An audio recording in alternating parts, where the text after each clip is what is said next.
चलो बच्चों, तो आज हमें बात करनी है इकोनॉमिक्स में सेक्शन ई में पूछे जाने वाले ग्राफ एंड डायग्राम्स की। आपके सेक्शन ई में 5 मार्क का कंपलसरी क्वेश्चन आता है ना कि ग्राफ या डायग्राम ड्रॉ करो और उसको एनालाइज करो। आता है ना ये कंपलसरी क्वेश्चन। तो ये क्वेश्चन कैसे अटेंड करना है, इसमें क्या बातें रखनी है, क्या बातें ध्यान में रखनी है, उन सब के बारे में हम लोग आज बात करते हैं। एक एग्जाम्पल के थ्रू ही समझना है हमें कि भाई अगर कोई आपको इंफॉर्मेशन दी गई है, डेटा दिया हुआ है, तो उसमें कैसे हमें डायग्राम ड्रॉ करना है और किस तरह से उसको एनालाइज करना है। देखो एग्जाम में जब आपको क्वेश्चंस पूछे जाते हैं तो उन क्वेश्चन में ज्यादातर 3 डायग्राम पूछे जाते हैं। बार डायग्राम आता है, क्लस्टर बार डायग्राम आता है, या तो टाइम बेस्ड लाइन डायग्राम आता है। इन तीन में से ही पाई डायग्राम या ग्राफ वो ऑलमोस्ट नहीं पूछते, क्योंकि उनमें कैलकुलेशंस आती है ना, तो कैलकुलेशन के क्वेश्चंस इसमें ऑलमोस्ट नहीं पूछे जाते हैं। तो आपको प्रैक्टिस इसी की करनी है कि बार डायग्राम, क्लस्टर बार डायग्राम या टाइम बेस्ड लाइन डायग्राम। बरोबर। अगर सिंपल बार डायग्राम होता है तो सिंपल बार डायग्राम हम लोग वैसे तैयार करते हैं कि जब आपको कोई सिंगल इंफॉर्मेशन दी गई हो तो उसके लिए हर इंफॉर्मेशन के लिए अलग अलग बार्स तैयार करते हैं, तो इसे हम सिंपल बार डायग्राम कहते हैं ना। क्लस्टर बार डायग्राम वो होता है कि जिसके अंदर ग्रुप बनाया जाता है, कि बार्स का ग्रुप या झुंड कहते हैं ना, वो क्लस्टर कहलाते हैं। कि जब आपको एक साथ दो दो इंफॉर्मेशन दी गई हो तो वो दो इंफॉर्मेशन का बार साथ में तैयार किए जाते हैं, तो उसे हम लोग क्लस्टर बार डायग्राम कहते हैं। और दूसरा टाइम बेस्ड लाइन डायग्राम आता है। तो टाइम बेस्ड लाइन डायग्राम जिसमें अलग अलग ईयर्स दिए गए हो और उन ईयर्स के अकॉर्डिंग इंफॉर्मेशन लिखकर सिर्फ डॉट करके और उसके रिगार्डिंग लाइन तैयार करते हैं हम लोग, तो वो टाइम बेस्ड लाइन डायग्राम आता है। ज्यादातर क्वेश्चन में आपको ऊपर मेंशन ही होता है कि इसमें कौन सा डायग्राम तैयार करना है, ज्यादातर क्वेश्चन में मेंशन होता है। लेकिन अगर मेंशन ना हो तो अपने हिसाब से तैयार करो कोई भी। अगर सिंगल इंफॉर्मेशन ही है और टाइम दिया हुआ, ईयर्स दिए गए हैं, तो आप बार डायग्राम भी तैयार कर सकते हो और टाइम बेस्ड भी तैयार कर सकते हो। ठीक है ना। कुछ लिखा हुआ नहीं है तो अपने हिसाब से तैयार करो, लेकिन अगर लिखा हुआ है कि particular time based line diagram ही तैयार करना है तो फिर वही तैयार करना है। उसको आप बार डायग्राम में डिस्क्राइब करोगे तो मार्क्स नहीं मिलेंगे। ठीक है ना, वो सही नहीं कहलाएगा उसमें। हाँ, ड्रॉ कर सकते हैं, बिल्कुल वो करेक्ट है, लेकिन जो पूछा हुआ है फिर उसके हिसाब से ही हमें बनाना पड़ेगा ना। ठीक है ना, इसलिए क्वेश्चन में पहले रीड किया करो ध्यान से कि पूछा क्या हुआ है। अगर लिखा हुआ है यही डायग्राम तैयार करना है तो वही करना है, अगर नहीं लिखा हुआ है तो फिर जो भी उसमें अप्रोप्रिएट हो वैसा डायग्राम तैयार करो। ठीक है। तो हम एक दो एग्जाम्पल से समझते हैं कि प्रॉपरली बनाना कैसे, आप किस तरह से लिखोगे कि जिससे 5 में से 5 मार्क्स आपको मिल ही जाए। तो जैसे एक एग्जाम्पल मैंने यहाँ पे लिखा हुआ है कि draw cluster bar diagram and analyse it.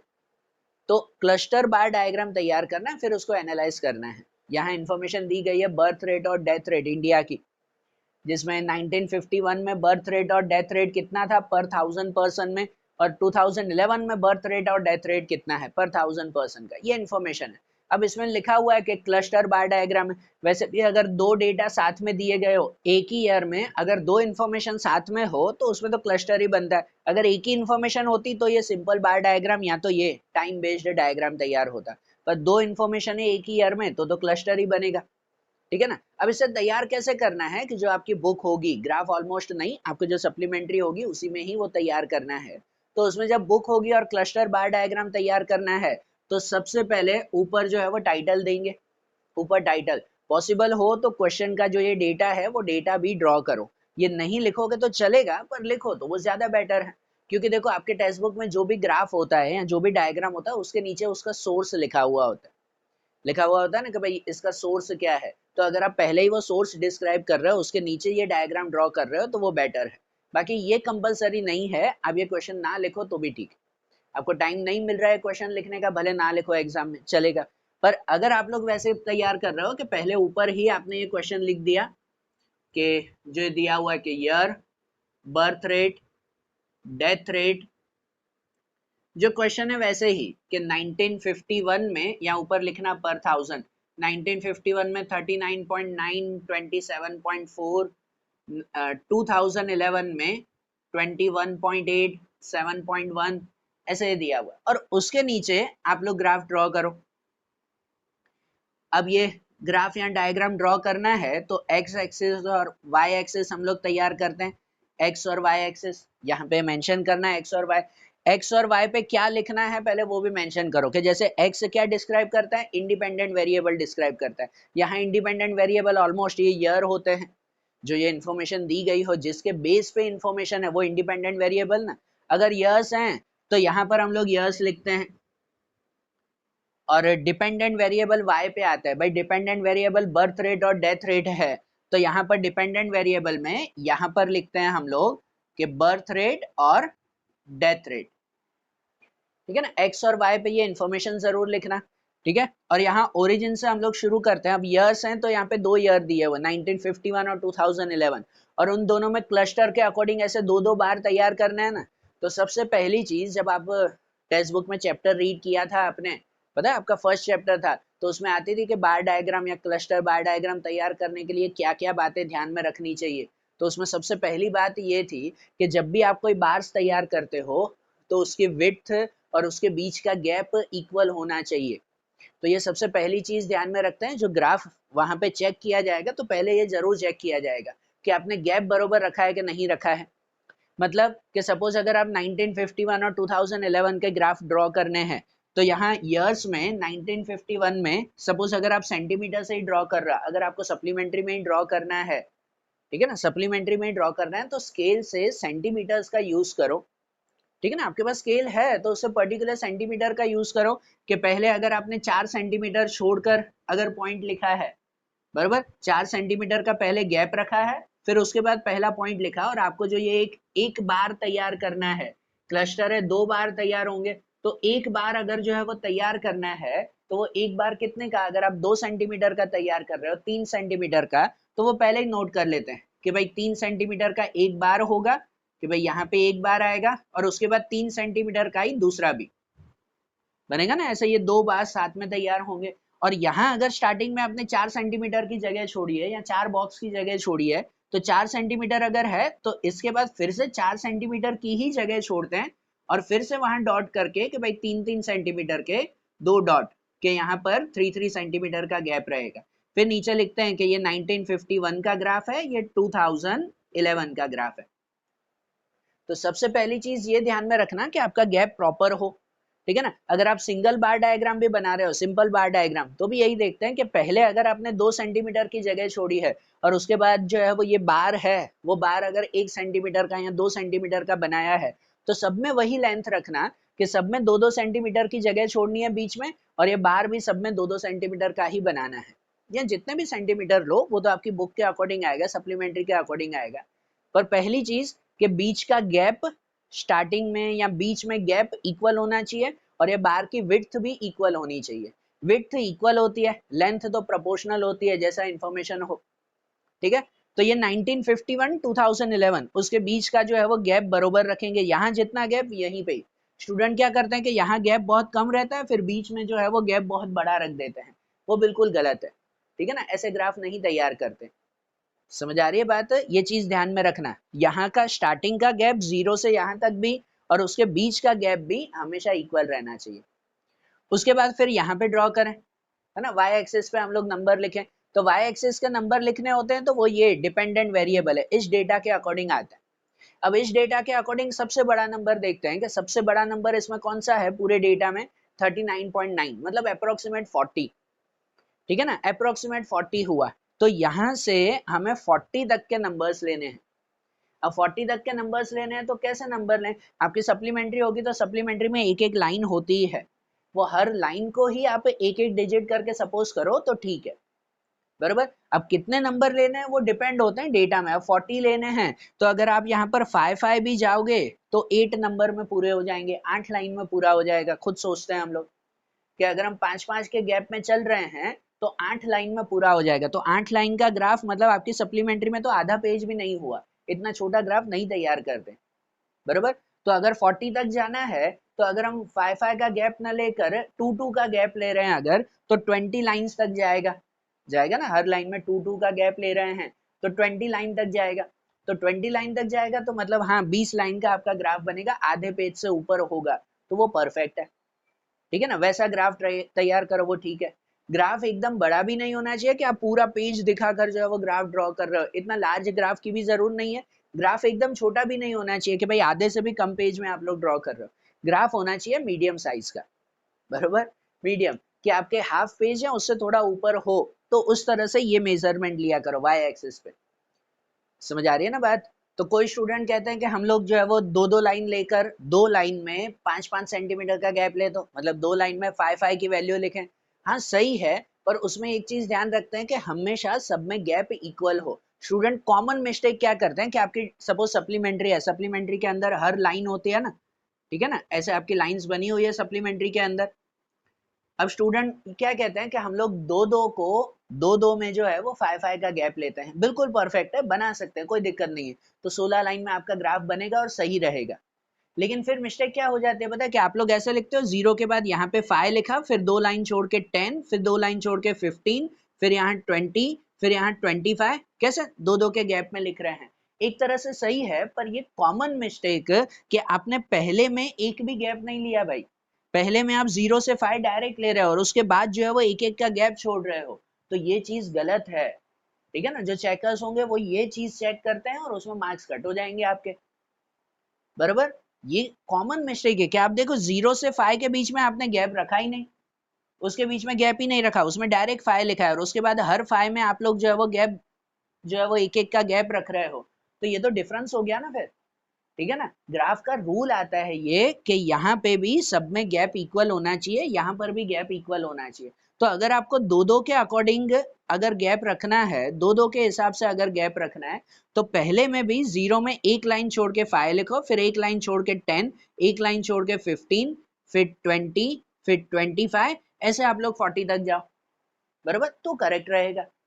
और इसी वजह से मैं कहता हूं कि भाई ये दो दो की लाइन ना छोड़ के हर लाइन में ही एक एक नंबर लिखो ना, तो मिस्टेक ही नहीं होगी कि एक लाइन छोड़नी है कि नहीं, क्योंकि उस वक्त तो उतावल होती है। सेक्शन ई आप लोग अगर आखिरी में अटेंड करने बैठ रहे हो और टाइम खत्म हो रहा है, तो आप ऐसे उतावल में ग्राफ बना देते हो कि जहां 5 में से 5 आते भी हो तो भी एक दो मार्क कट हो जाते हैं, ये छोटी छोटी बातों की वजह से। ठीक है, तो ये ग्राफ बताते वक्त ये चीजें ध्यान में रखना।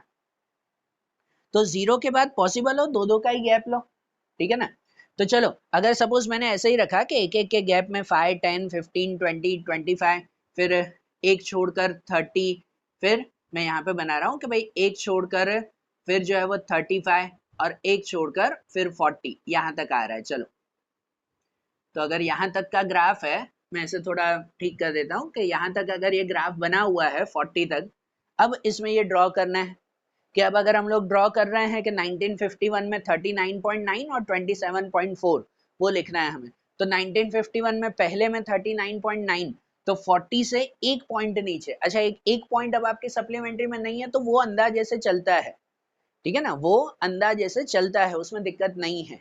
ग्राफ पेपर होता है तो उसमें एग्जैक्ट आप लोग ड्रॉ कर सकते हो कि हाँ भाई जो पॉइंट है उसको एक लाइन नीचे, पर सप्लीमेंट्री में ड्रॉ कर रहे हो तो वो अंदाजे से चलेगा कि यहाँ पर 1951 में आप जाओगे कि भाई इस ग्राफ को ऊपर ले जाना है, आप लोग स्केल से ड्रॉ करना, परफेक्ट, मेरी लाइन यहाँ टेढ़ी मेढ़ी जाएगी, तो 40 से एक पॉइंट नीचे जाएंगे 39.9, बराबर, और दूसरा बनाना है 27.4, तो 25 और एक अंदाजा लगाते हैं, देखो कि ये 25 और बीच में आपने 30 है, तो 25 और 30 के बीच का पॉइंट होगा ये 27.5, पता है ना, 25 और 30, तो उसके बीच में जो आपने लाइन ड्रॉ की है वो कौन सी हुई, 27.5 हुई, ये एवरेज हुआ ना दोनों का, और हमें बनाना है 27.4, तो ये जो बीच की लाइन आपने छोड़ी है 27.5, उससे एक पॉइंट नीचे ड्रॉ करते हैं। ये लॉजिक रखते हैं ना भाई कि एग्जैक्ट कहाँ पे है। आप लोग क्या करते हो कि 25 से दो लाइन ऊपर बना देते हो, यहीं पे ही इसके और इसके बीच में आप लोगों ने बना दिया कि 25 से दो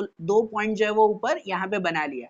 अब आप ध्यान से देखो, जो आपने लाइन छोड़ी है वही 27.5, और आप अगर यहाँ बना रहे हो तो ये तो 26 के आसपास हो गया। तो ये मेजरमेंट थोड़ा सा ध्यान में रखते हैं ना भाई, बराबर। ये आप लोगों को चलता है कि इतने पॉइंट में क्या है, पर जो चेक करने वाले होते हैं उनको देख के ही पता चल जाता है यहाँ से कि आप लोगों ने परफेक्ट बनाया है कि नहीं बनाया है। माइनर ऊपर नीचे हुआ वो चल जाता है, पर इतना बड़ा गैप हुआ वो तो ठीक है, वो तो आएगा ही नहीं फिर। तो यहाँ पर जो एवरेज 27.5 है उससे एक पॉइंट नीचे हम लोग ड्रॉ कर सकते हैं कि ये रहा हमारा 27.4, बराबर ना। फिर उसके बाद 2011 में भी 21.8 बनाना है, तो जो 20 है 20 से थोड़ा ऊपर 21, बराबर। एवरेजली अगर देखो तो 20 और 25 के बीच में 22.5 आ जाता है, इसलिए हम कहते हैं कि या तो दो दो का ही गैप रखो तो ऐसी मिस्टेक भी नहीं होगी। पर चलो 20 और 20 इसके बीच में 22 आ रहा है तो उसके बीच में आएगा 21.8, तो इसके बीच में अंदाजे से 21.8 बनाते हैं कि 21.8 वहां पे हमें ये ग्राफ तैयार करना है। और दूसरा है 7.1 का कि 5 और 10 के बीच में आ जाएगा 7.5, उससे थोड़ा सा नीचे हम लोग तैयार करेंगे वो 7.1। आपकी बुक में होगी स्केल से ड्रॉ करोगे तो वैसे ही ऐसे ही टेढ़ा मेढ़ा नहीं बनेगा स्केल में, बराबर। और ये बन गया तो फिर उसके बाद यहाँ पे पॉसिबल हो तो नंबर्स भी लिख दो तो बेटर रहेगा। जो चेक करने वाले होंगे एकदम परफेक्ट चेक करेंगे कि भाई ये जो ग्राफ हुआ तो उसके ऊपर नंबर लिख दो कि 39.9 का है, ये 27.4, ये कंपलसरी नहीं है पर लिखो तो ज्यादा इफेक्टिव रहेगा। फिर यहाँ पे 21.8, ये 7.1 का हमने तैयार किया, ठीक है ना। और फिर यहाँ इस एरिया में जो आपका रहता है वो स्केल मेजर लिखना है, और स्केल मेजर भी पेंसिल से ही, ग्राफ पूरा पेंसिल से, कुछ भी पेन का यूज नहीं करना है ग्राफ के अंदर। ऊपर का डेटा भले पेन से लिखो, ग्राफ के अंदर की सब इंफॉर्मेशन ये भी लिखना है, ये नंबर्स भी लिखने हैं, सब पेंसिल से ही, पेन का यूज कुछ भी नहीं, ठीक है ना, सिर्फ पेंसिल। तो ये पूरा लिखेंगे और यहाँ पर हम लोग स्केल मेजर लिखेंगे। स्केल मेजर में एक्स एक्सिस वाई एक्सिस दोनों, और ये भी ग्राफ को अलग करते हुए शेड तो करने पड़ते हैं ना भाई, कि बर्थ रेट और डेथ रेट दो अलग अलग चीजें हैं तो उसमें से शेड करना पड़ेगा, या दोनों को शेड करो या कोई भी एक को। कि सपोज अगर आपने बर्थ रेट खाली रखा है और डेथ रेट में आप लोग ऐसे लाइन कर दे रहे हो कि बर्थ रेट खाली रखा और डेथ रेट में लाइन किया आपने, तो यहाँ पे भी डेथ रेट में वही भाई डिजाइन करनी है, तो ऐसे नहीं कि चारों में अलग अलग डिजाइन कर दो आप, ऐसे नहीं करने हैं। जो बर्थ रेट में रखा है वही यहाँ पे भी बर्थ रेट में रखो, जो डेथ रेट में रखा है वही यहाँ पे भी डेथ रेट। आपको बर्थ रेट में भी कोई डिजाइन रखनी है तो भले रखो, ठीक है। तो फिर यहाँ साइड में मेंशन करते हैं हम लोग कि भाई जो हमने ब्लैंक स्पेस रखा है, जो ब्लैंक रखा है हमने, वो हमारा बर्थ रेट है, पूरा लिखना बर्थ रेट है। और दूसरे बॉक्स बनाकर हम बताएंगे कि भाई जो हमने ऐसा शेड किया है लाइनिंग शेड, वो हमारा डेथ रेट के बारे में है, ये साइड में मेंशन करता है, बराबर। और ऊपर स्केल मेजर लिखते हैं कि स्केल अगर जो है वो लिखा जाए तो स्केल में एक्स एक्सिस पे डेटा है हमारा इंडिपेंडेंट डेटा, तो खाली कौन सा डेटा है वो लिखते हैं कि एक्स एक्सिस पे हमारे ईयर्स हैं तो वो सिर्फ ईयर्स, उसमें ये स्केल मेजर की जरूरत नहीं है कि भाई 11-12 को हमने 4-4 सेंटीमीटर के गैप में रखा, वो नहीं लिखते हैं।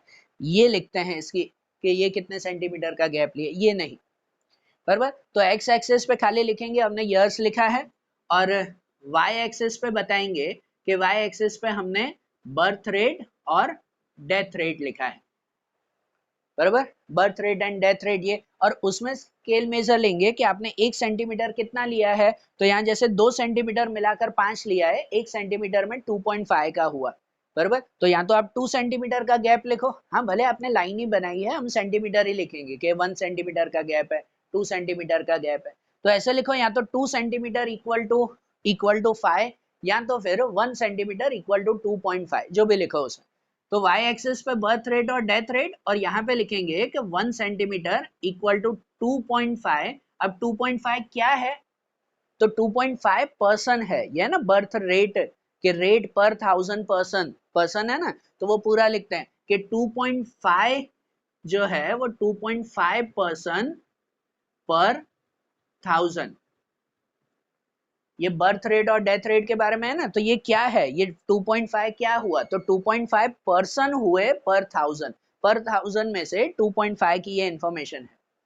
तो ये आपका पूरा ग्राफ हुआ। और ग्राफ में मैं एक ऊपर बताना भूल गया कि ऊपर अगर पॉसिबल हो तो टाइटल भी लिखो, टाइटल लिखना कंपलसरी नहीं है पर वो भी ज्यादा इफेक्टिव रहेगा, कि जैसे आपने ऊपर टेबल तैयार किया उसके बाद टाइटल लिखो, फिर जो है ये ग्राफ तैयार करो इस तरह से। अगर टाइटल लिखना है, सपोज इसका अगर टाइटल लिखना है तो आप ऐसे लिखो कि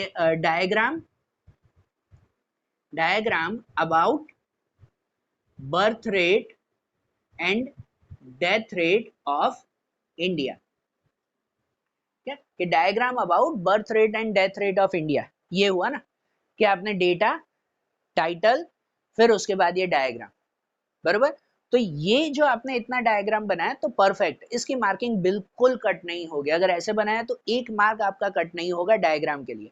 फिर दूसरा मेन आता है एनालाइज करना, बरोबर ना। आपका डायग्राम और एनालाइज जो है वो ऑलमोस्ट दोनों मिलाकर 5 मार्क में होते हैं। आपने अगर इतना परफेक्ट बनाया तो आपके 3 मार्क आ जाएंगे, है ना। पर वो चेकर के ऊपर डिपेंड है कि शायद वो 2 भी दे, बरोबर। पर हमें तो दोनों ही लिखने होते हैं ना, कि ये और एनालिसिस बरोबर किया तो 5 में से 5 आ जाएंगे, हम क्यों 2 और 3 के बारे में सोचें।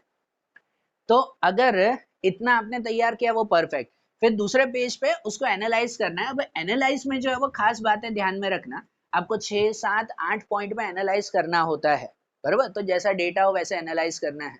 लेकिन एनालाइज में कैसे, कि यहाँ पर आप लोग जो है वो बरोबर लिखना, कि नए पेज पे एनालाइज करके लिखना, और एनालाइज करके फिर यहाँ पर पॉइंट वाइज आप लोग डिस्क्राइब करना।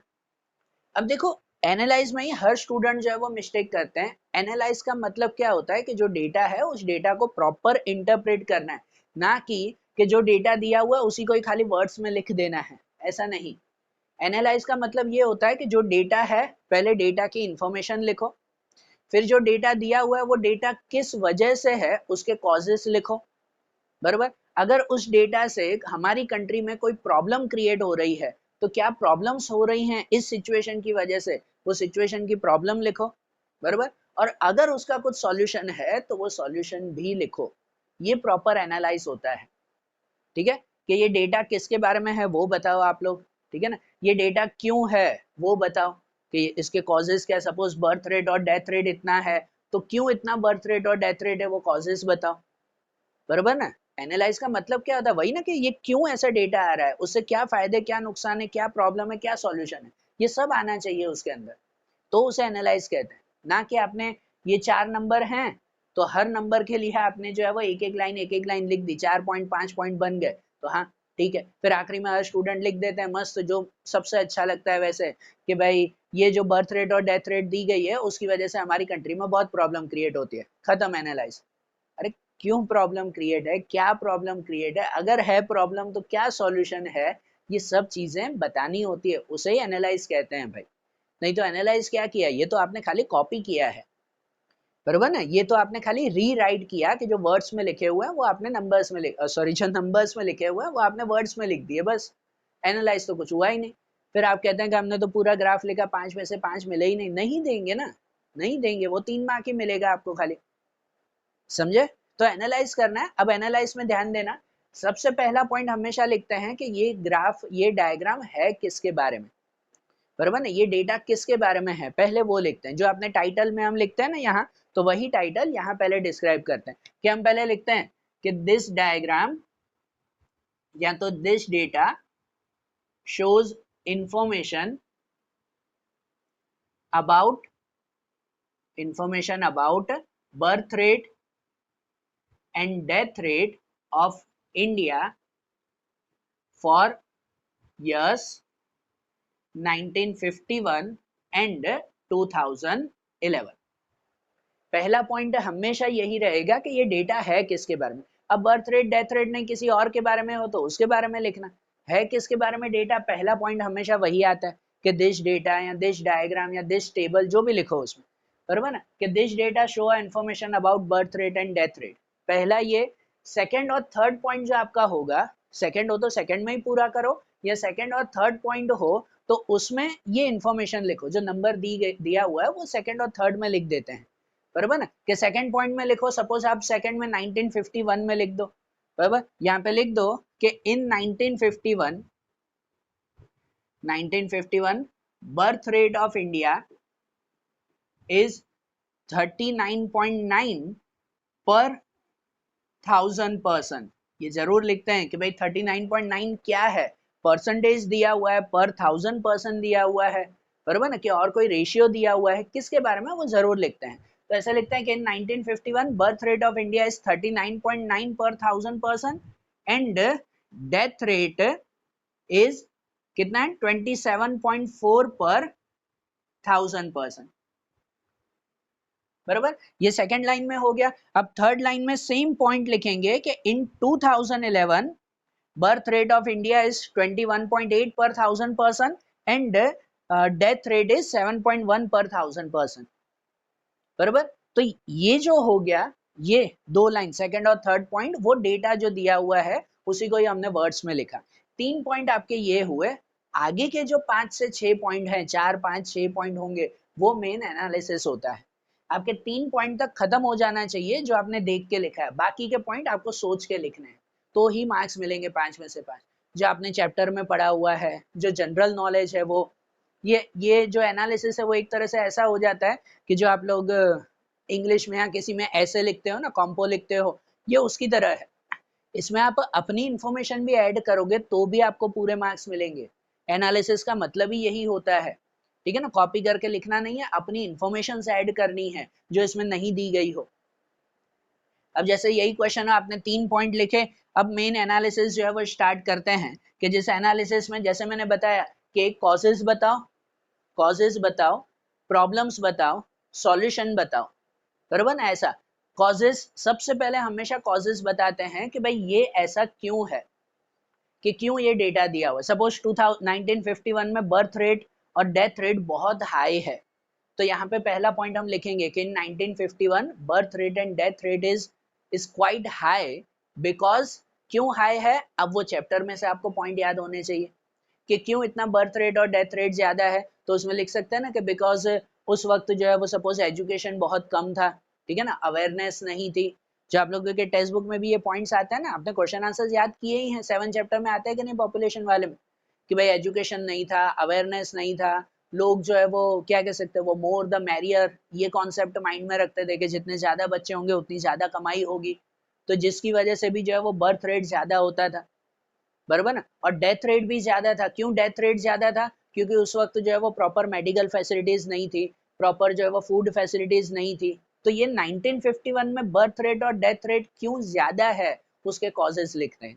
बराबर, मैं यहाँ पूरा नहीं लिख पा रहा हूँ क्योंकि स्पेस नहीं है, पर वो ध्यान दो कि यहाँ पर कॉजेज लिखने होते हैं। फिर वही 2011 में ही एक पॉइंट और लिख दो कि 2 पॉइंट में भले कॉजेज बताओ कि 2011 में ही क्यों डेथ बर्थ रेट और डेथ रेट इतना कम हुआ। तो वहां लिखो कि in 2011 birth rate and death rate is comparatively low according to 1951, कि 1951 के कंपैरिजन में ये जो है वो थोड़ा लो हुआ है, कम हुआ है। क्यों कम हुआ है वो रीजन बताओ। तो उसमें वही रीजन बता सकते हैं कि भाई उसका अपोजिट, कि भाई सपोज लोगों में अवेयरनेस आ गई, एजुकेशन आया है, बराबर ना, ये बर्थ रेट इसकी वजह से कम हुआ। डेथ रेट क्यों कम हुआ, मेडिकल फैसिलिटीज अच्छी है, कि फूड फैसिलिटीज अच्छी है, मेल न्यूट्रिशन का प्रोपोर्शन अब नहीं रहा, ठीक है ना। ये जो आपके कॉन्सेप्ट हैं, जो टेक्स्ट बुक के कॉन्सेप्ट, वो लिखने हैं, या भले बाहर के जनरल कॉन्सेप्ट भी याद आते हो तो वो भी लिखो। 2 पॉइंट में कॉजेस लिखेंगे, बराबर ना। ये फायदा हुआ ना कि बर्थ रेट और डेथ रेट कम हुआ। अब अच्छा, कम तो हुआ, लेकिन अब ये कम हुआ वो अच्छी बात है कि नहीं है, और अच्छी बात है तो ठीक है, अगर नहीं है तो उससे अभी भी क्या प्रॉब्लम हो रही है, इसकी करंट सिचुएशन क्या है, कि करंट सिचुएशन से इस रेशियो से फायदा हुआ है कि नुकसान हुआ है, बराबर ना, वो बताना तो होता है ना। 2 पॉइंट में आप कॉजेस लिख रहे हो, तो 2 पॉइंट में सपोज अगर आप करंट सिचुएशन लिख रहे हो, तो 2 पॉइंट में आप करंट सिचुएशन लिखो, उस करंट सिचुएशन से प्रॉब्लम है, बेनिफिट्स हैं, जो कुछ भी होता है, हमेशा प्रॉब्लम ही हो ऐसा नहीं, बेनिफिट्स भी। करंट सिचुएशन में ये लिख सकते हैं, सपोज अगर ये बर्थ रेट और डेथ रेट है 2011 का, ये है, भले पहले के कंपैरिजन में कम हुआ, लेकिन फिर भी बर्थ रेट और डेथ रेट बाकी के देशों के कंपैरिजन में बहुत ज्यादा है, बर्थ रेट बहुत ज्यादा है, या ऐसे भी लिखें कि बर्थ रेट और डेथ रेट के बीच का गैप बहुत ज्यादा है, जिसकी वजह से करंटली पॉपुलेशन एक्सप्लोजन हो रहा है।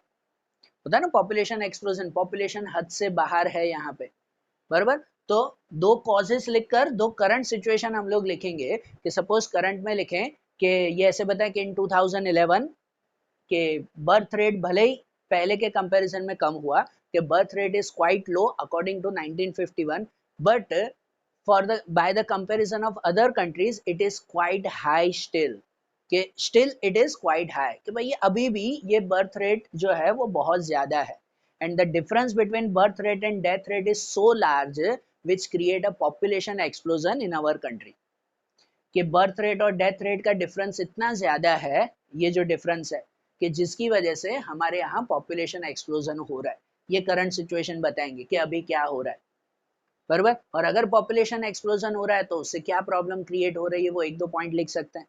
2 पॉइंट करंट सिचुएशन में आएगा, बराबर। और उसके बाद आखिरी के 2 पॉइंट लिखने होते हैं कि इसका कंक्लूजन, आखिरी में जो है वो कंक्लूजन लिखना होता है।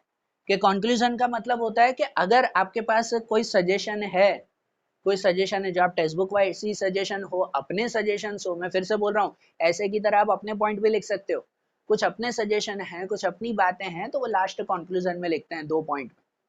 कि यहाँ पर हम लिख सकते हैं कि भाई अगर जो है वो लोगों में अवेयरनेस आ जाए, तो जिसकी वजह से अगर बर्थ रेट पे कंट्रोल हो, बर्थ रेट पे कंट्रोल हो, तो जिससे अगर ये पॉपुलेशन एक्सप्लोजन की प्रॉब्लम, ये डिफरेंस अगर कम हो जाए, तो हमारी कंट्री में जो है वो काफी सारी चीजें ठीक हो सकती है। बराबर, ये कंक्लूजन में लिखेंगे हम लोग कि हो सकते हैं ना, क्योंकि ऑन द स्पॉट तो हो ही नहीं, जब ये ठीक होगा तो उसका रिजल्ट दिखाई देगा हमें।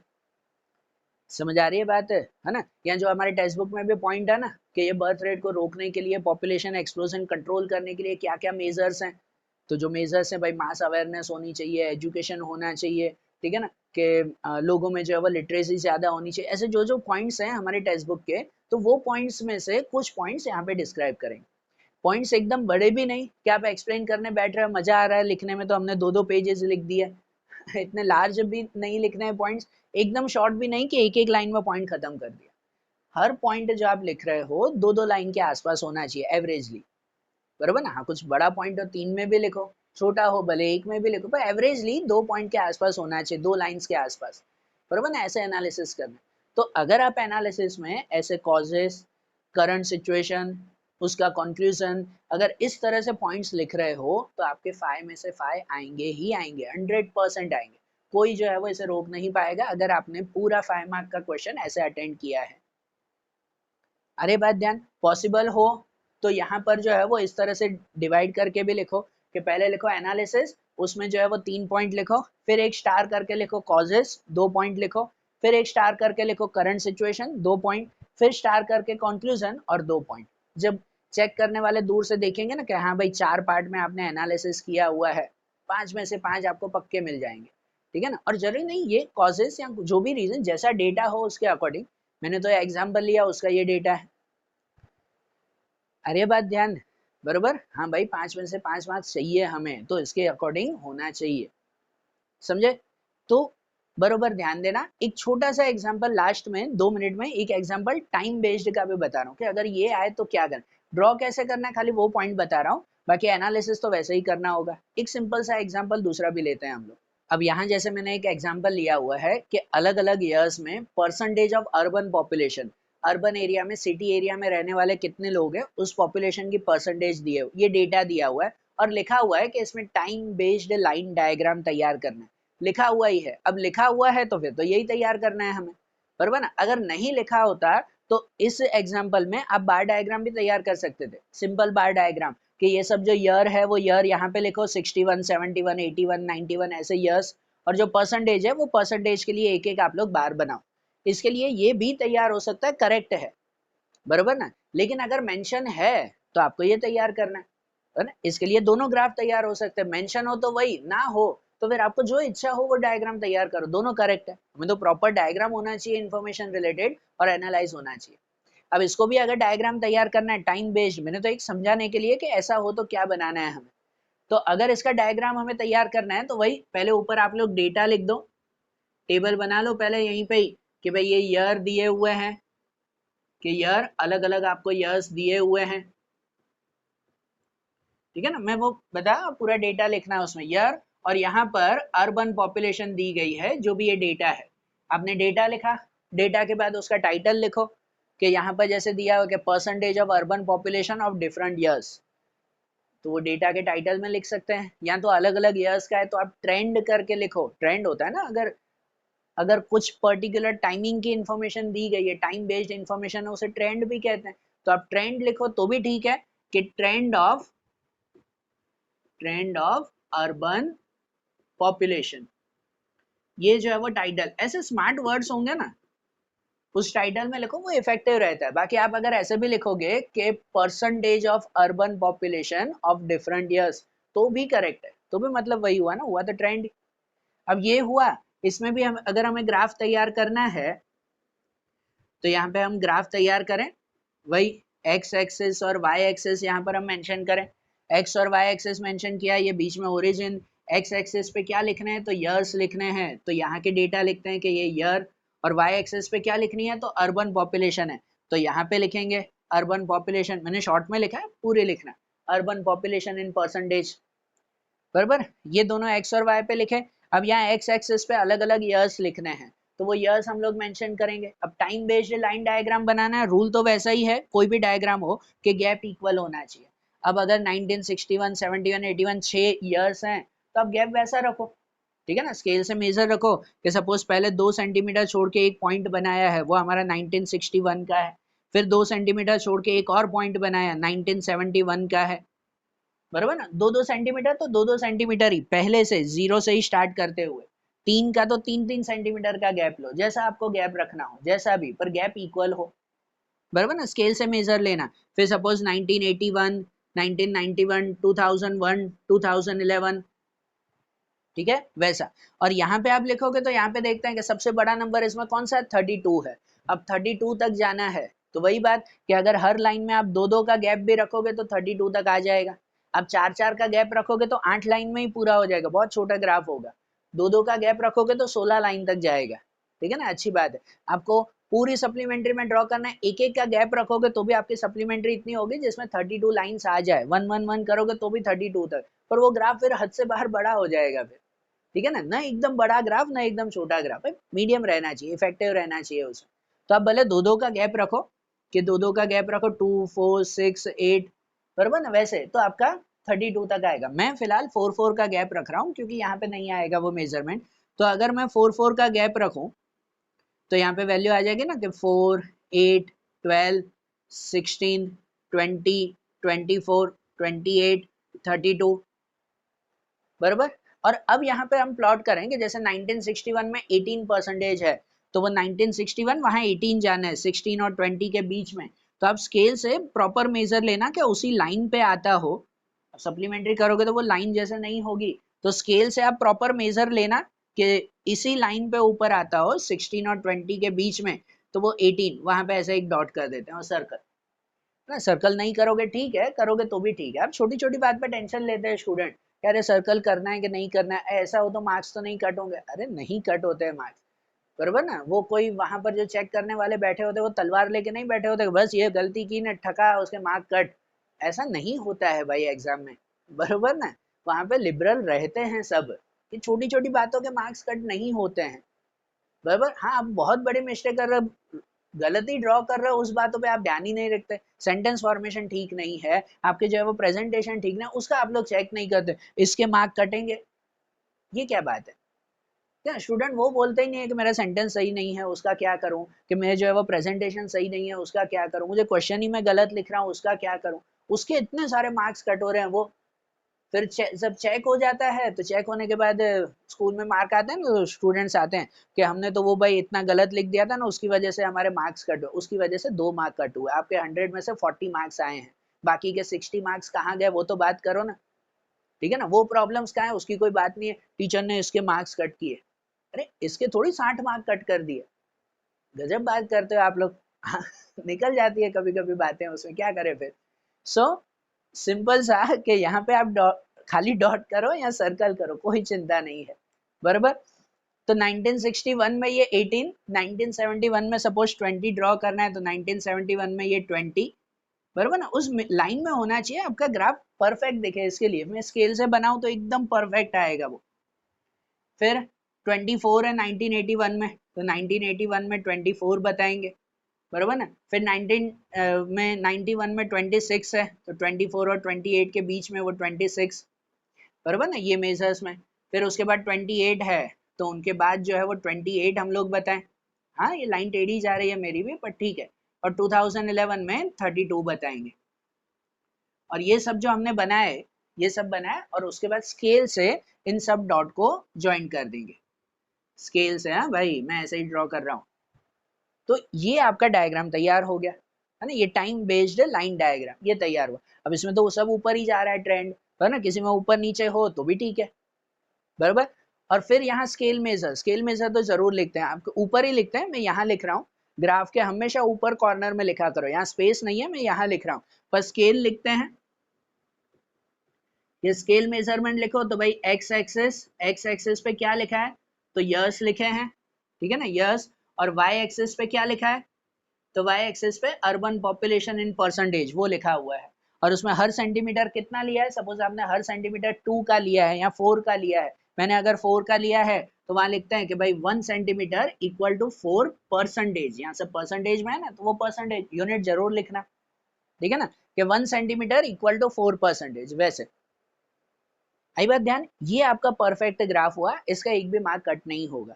उसके बाद एनालिसिस करो, तो उनके बाद जब आप एनालिसिस करोगे इसका, तो एनालिसिस करने के लिए यहाँ पर पहले जैसे बताया कि पहले 2 या 3 पॉइंट वो आप एनालिसिस के लिए डेटा के ही लिखो, कि जिसमें पहले बताओ कि this data shows the information about urban population in percentage of different years, ठीक है ना, कि ये डेटा इसके बारे में बता रहा है, पहला पॉइंट वो। सेकंड और थर्ड पॉइंट में जो नंबर में दिए गए उसे ही वर्ड्स में लिखो। भाई सपोज अगर 6 हैं तो आप 3-3 करके लिखो ना, इसको एक पॉइंट में लिखो, इसको एक पॉइंट में लिखो, बराबर। कि यहाँ पे लिखो कि इन 1961 the urban population is 18%, 71 20 and 81 24%, एक वो लिखेंगे। फिर सेकंड पॉइंट में लिखो कि in 1991 urban population is 26%, which increase to 28% in 2001। हाँ भाई थोड़ा ऐसे वर्ड्स लिखो तो वो ज्यादा इफेक्टिव रहता है। अब खाली ऐसे लिखो 1961 26%, इन 2001 इट इज 28%, ठीक है, थोड़ा इफेक्टिव लिखो, थोड़ा स्टाइलिश लिखो तो सही रहेगा ना, कि 1991 urban population is 26%, which increase to 28% in 2001 and which more increased to 32% in 2011। तो ये 2 पॉइंट में वो लिखेंगे, बराबर। और फिर जो है वो यहाँ पर कॉजेस, फिर कॉजेस लिखो कि कॉज 2 पॉइंट या 3 पॉइंट उसके बना के लिखो कि क्यों अर्बन पॉपुलेशन हमेशा इंक्रीज हो रही है। यहाँ कॉजेस में लिखेंगे कि this graph shows that the urban population is continuously increasing during this years, कि अर्बन पॉपुलेशन कंटिन्यूसली बढ़ती जा रही है, क्यों बढ़ रही है। तो उसके लिए आपको ध्यान है वो 11 चैप्टर है आपका 10 के 11 के, उसमें आपको वो आते थे अर्बन पॉपुलेशन क्यों बढ़ रही है, उसके push factor and pull factors, याद है वो आते हैं। हाँ भाई ऐसी बातें याद होनी चाहिए तभी तो एनालिसिस के मार्क्स मिलेंगे, नहीं तो कैसे मिलेंगे फिर।